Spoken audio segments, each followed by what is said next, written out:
আসসালামু আলাইকুম। Welcome to recipe by Tanjina. আবারও হাজির হলাম নতুন একটি রেসিপি নিয়ে। আজ আমি যে রেসিপিটি দেখাবো খুবই সহজ এবং খুবই মজাদার।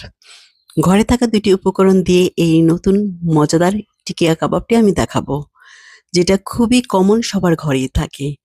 এটার জন্য আপনাকে বাজারে যেতে হবে না। আমরা সাধারণত মাংস দিয়ে টিকিয়া কাবাব তৈরি করে থাকি।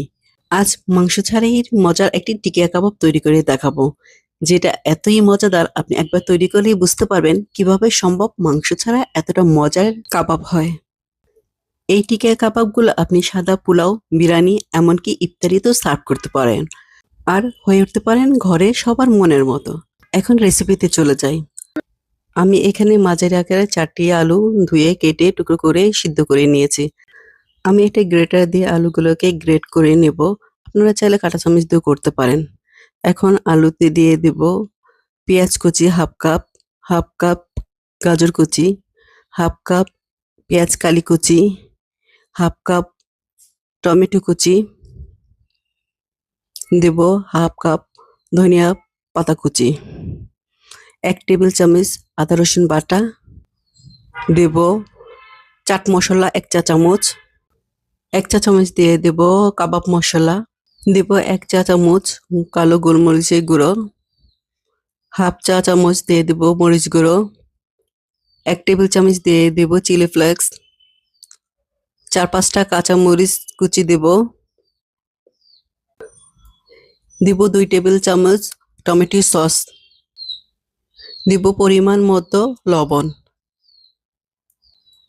দেব 1 কাপ পেঁয়াজ বেরেস্তা, দিয়ে দেব পুদিনা পাতা কুচি। এখন সবগুলো উপকরণ আমি ভালো করে মিশিয়ে নিব।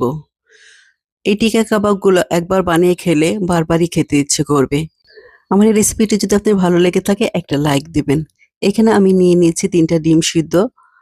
এটা আমি এখন আলুর পুরের সাথে ভালো করে গ্রেট করে দিয়ে দেব। আমার এই রেসিপিটি যে যেখান থেকে দেখছেন একটা লাইক, একটা কমেন্ট, একটা শেয়ার করে দিবেন এবং বাসায় একবার হলো বানিয়ে খাওয়ার চেষ্টা করবেন। আশা করি সবারই পছন্দ হবে। আমি এখন আলুর পুরের সাথে ভালো করে ডিমটা মিশিয়ে নেব।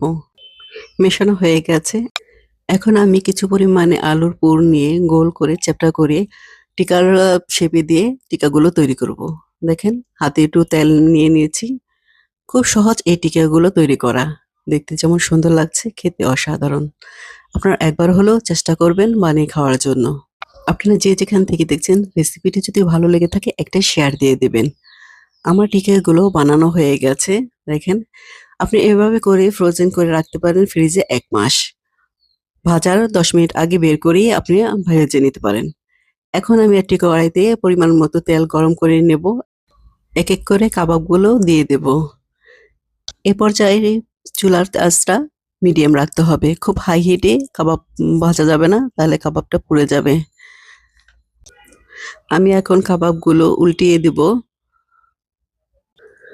এই কাবাবগুলো তৈরি করা খুবই সহজ, খুব অল্প সময় লাগে।